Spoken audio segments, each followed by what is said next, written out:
সংসদ সদস্য আনোয়ারুল আজিম আনার হত্যা থেকে জেনারেল আজিজের নিশিরাতের স্যাংশন সব নিয়ে চলছে নানা আলোচনা। এর মধ্যে বেরিয়ে আসে র্যাব এবং পুলিশের সাবেক শীর্ষ কর্মকর্তা বেনজির আহমেদের সম্পদের পাহাড়ের তথ্য, যিনি নিজের পাশাপাশি স্ত্রী এবং সন্তানদের নামেও গড়েছেন ব্যাপক পরিমাণ সম্পদ। ওয়ালটন ফ্রিজ কিনে অনেকের মতো আপনিও হয়ে যেতে পারেন মিলেনিয়াল, সেরা পণ্যের সেরা অফার।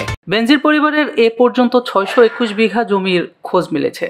এর বাইরেও রয়েছে তার বিপুল সম্পত্তি। তবে সবচেয়ে আলোচনায় বেনজিরের গুলশানের ফ্ল্যাটটি নিয়ে। 2023 সালে 5ই মার্চ গুলশান 1 নম্বরে 4টি ফ্ল্যাট কিনেন বেনজির। পরে এই 4টি ফ্ল্যাট একসাথে করে গড়ে তোলা হয় 9192 বর্গফুটের বিশাল বহুল বাড়ি। এই বাড়িতে প্রায়ই পুলিশ সদস্যদের পাহারায় থাকতে দেখা যায়। তবে মঙ্গলবার সন্ধ্যায় সেখানে গিয়ে কোনো পুলিশ দেখা যায়নি। তখন ফ্ল্যাটটিতে বেনজির ছিলেন না বলে জানানো হয়। বেনজির আহমেদকে এরই মধ্যে তলব করে দুদক। তলব করা হয়েছে তার স্ত্রী ও কন্যাদেরকেও। দেশের বাইরে কোনো সম্পদ করছেন কিনা তা খতিয়ে দেখার পাশাপাশি দেশের প্রত্যেকটি জেলায় চিঠি পাঠিয়ে বেনজির আহমেদের সম্পদের পরিমাণ খুঁজছে দুদক। তবে বেনজিরের এসব সম্পদ এবং বিলাসিতা জীবন নিয়ে আলোচনা যেমন চলছে, তেমনি সরকার বিরোধী রাজনৈতিক দলগুলোতে সরকার এবং দুদকের কর্মকাণ্ড নিয়েও প্রশ্ন তুলছে।